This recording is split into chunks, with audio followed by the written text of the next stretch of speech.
What's going on YouTube? JT is Born here, and welcome back to another edition of my DC Comic Book Reviews. And in this video, we're going to be talking about Dark Crisis on Infinite Earths, issue number 4 of 7. That's right. Starting with this issue, they've officially renamed the series Dark Crisis on Infinite Earths. They should have just called it that right from the get-go. I don't know exactly why they didn't name it that from the get-go. They called it Dark Crisis. When you call it Dark Crisis, we know it's a sequel in some way to one of the Crises. But instead, they had to keep that under wraps. Just changing the title, like, midway through, like, at the exact middle point, I think is a dumb idea. But we'll roll with it, because, like, going forward, now it's going to be reprinted as Dark Crisis on Infinite Earths. But they should have just called it that from the get-go. Would have gotten more interest in sales. Overall consensus on this issue, I thought it was okay. Dark Crisis, I don't know what it is. It's just not getting me as ecstatic as I kind of hoped it would. This issue in particular, nothing really stood out to me. Like, I didn't really feel the weight or the emotions of, like, the situations that they're going for. It just doesn't feel like it's there, like, for the emotional story beats that they're trying to tell. There's some good aspects to it. I think the stuff with Lex Luthor and the Legion of Doom going up against Deathstroke and the Secret Society is the most exciting part of this issue. And this issue also ties into that whole Flash Dark Crisis storyline that's been going on, which they do reference, and I have covered that, so it does make sense why it's all connected here. But let's quickly summarize the things that happen here, and I'll talk about things I don't like, and then we'll get to the issue itself. So, written by Joshua Williamson, art by Daniel St. Pierre, which is really good artwork here. At the end of the last issue, Hal Jordan went into, like, one of the worlds created by Pariah, like the weird dream state things, and he's basically using the energy of the Justice League to recreate the Infinite Earths that I guess he lost, and he thinks he's in control of the Great Darkness, and yada yada yada. We got that stuff going on. Barry reunites with Hal, which is pretty cool to see. The remaining heroes left on the Hall of Justice are here. You know, you got Cyborg, you got Mr. Terrific, Wildcat, Barbara Gordon, Jon Kent, and Damian looks like he's like shorter by like 5 feet. Wasn't he growing taller in the Robin book? But whatever. Nightwing is super emo, depressed right now about Beast Boy. He says something that's still kind of dumb here. He's like, Gar believes he was killed, Alan. That's why he's not waking up. The trauma of Deathstroke's attack was too much on everyone. One of my best friends thought he was dying. That's why he's not waking up, because he thinks he's dead. Like, I don't know, that didn't make much sense to me. Alan Scott's here to give a little pep talk to him about the whole situation. I don't know, at this point, I feel like they probably should have killed off Beast Boy to add some real emotional stakes to the story, because, like, nothing really, I mean, things have happened, and yeah, it's supposedly this huge event, but I just don't feel it. Like, I don't feel the consequences. If Beast Boy died, I could have actually felt something, and not like some sucked away into some dream world thing. That to me is not really dead.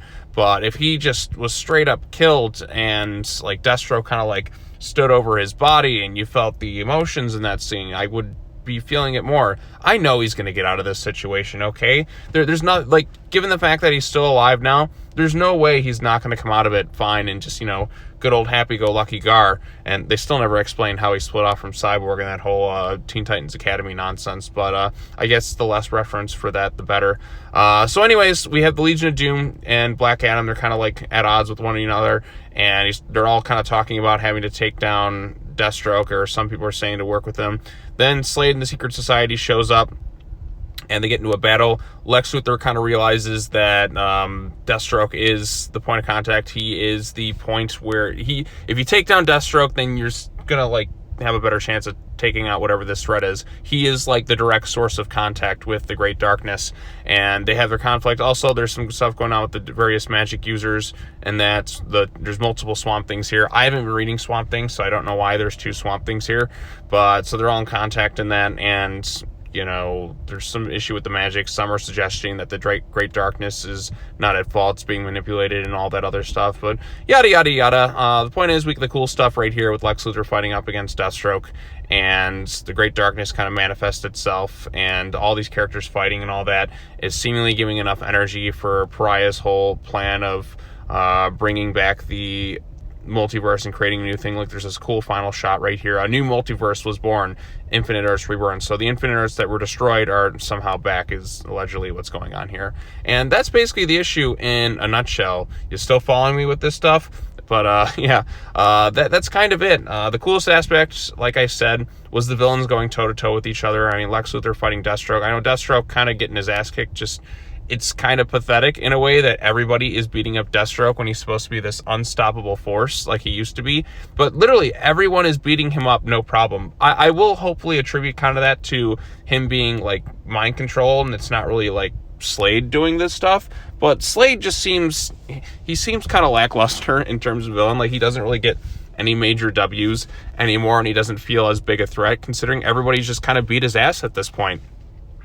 The whole Gar is like, oh, he thinks he's dead, that's why he's not waking up. That makes no sense. I think that's kind of dumb. And I really wish I could feel something for this event right now, but it's just not doing it. I mean, we're getting like this big crisis event, and I don't really feel much for it, and that kind of bums me out. There's been some bits of the issues I've liked, and even this one, there's some pros here. The artwork, once again, is really good by Daniel Sampere. Maybe I'm just kind of over these big, huge event after big, huge event type storylines, and I like stuff that's a little bit more personal. But a Dark Crisis on Infinite Earths, I should be feeling something. We're 4 issues into this thing, and it's not really picking up the momentum that I kind of hoped it would. The Barry and Hal reunion was nice after, so-and-so amount of time that they've been away. But it's just not clicking the way I was kind of hoping. Maybe like after this issue it'll really start, but in terms of like this big, huge Dark Crisis event, it's nothing all that great so far. I mean, it's fine at best, but it's not like amazing, which is what I was kind of hoping it would be. So I don't know. It's not clicking with me as much as I would have hoped. It's a little bit trickier in some ways to kind of like follow a lot of the stuff that's going on if you're not as familiar with some of the more like out there concepts of the DC universe. I'm just kind of rolling with the punches. Like, okay, this is kind of what I gathered from it. But as it stands right now, it's just, it's okay.